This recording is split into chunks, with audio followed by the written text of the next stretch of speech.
ఈశాచనం జన్మ దిగ్విద్యాం అశివాశ్రయాం. నుదుటి మీద విభూతి లేకపోతే ఆ నుదురు పనికి మారినది. దిక్ అంటే నింద్యము, తిట్టదగినది, నిందింపదగినది. భస్మరహితం పాలం అంటే విభూతి ధరించినటువంటి నుదురు దిక్ అనగా నింద్యము.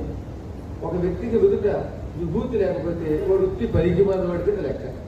అంటే అప్పుడప్పుడు మీరు ధరించిన తర్వాత ఏ కారణం చేతనైనా చెమట పడితే తొలగిపోతే చెప్పలేం, కానీ కావాలని భస్మాన్ని ద్వేషించొద్దు అని అంతరార్థం. దీంట్లో విభూతి పెట్టుకోండి, పరమాత్మ ద్వారా సంతోషిస్తాడు. శివాలయము లేని ఊరు పనికి మారిన ఊరు. శివుణ్ణి అర్చించినటువంటి జన్మ పనికి మారిన జన్మ.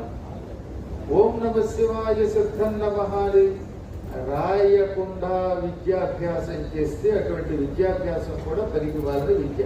అంటే శివ సంబంధమైన మంత్రము లేని విద్య పనికి మారినది అన్నారు నందీశ్వరులు వారు స్వయంగా శివపురాణంలో విద్యేశ్వర సంగీతం.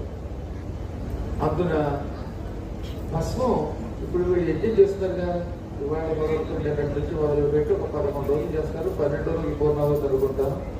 అయిన తర్వాత యజ్ఞగుండంలో వస్తున్నటువంటి అపూర్వమైన భస్మం తీసుకోండి. ఎంత భస్మం తీసుకోండి, నుదురు రాసుకోండి. మీరే శివుడు అవ్వకపోతే అడగండి. ఒకసారి ఏం జరిగింది, దుర్వాస మహర్షికి అమ్మవారి దగ్గరికి వెళ్ళాలని కోరిక కలిగింది. దుర్వాసుడు ఎప్పుడు కావాలంటే అప్పుడు మణిద్వీపానికి వెళ్ళేంత శక్తి కలిగిన వాడు. అందుకే అమ్మవారికి సంబంధించిన స్తోత్రంలో ద్వైపాయన ప్రభృతి శాపాయుధ త్రిదివసోపాన ధూళి చరణ అన్నారు అమ్మవారిని. అందులో శాపాయుధుడు అంటే దుర్వాసుడు. దుర్వాసుడికి ఆయుధం శాపమే. ఎవరి మీద పాపం వచ్చిందో వెంటనే శపిస్తాడు. ఎంతో మంచివాడు, కరుణిస్తాడు, అందులోనే శాపం పెడతాడు. ఆయనకి కత్తెక్కర్లేదు, సోలమక్కర్లేదు, గదక్కర్లేదు.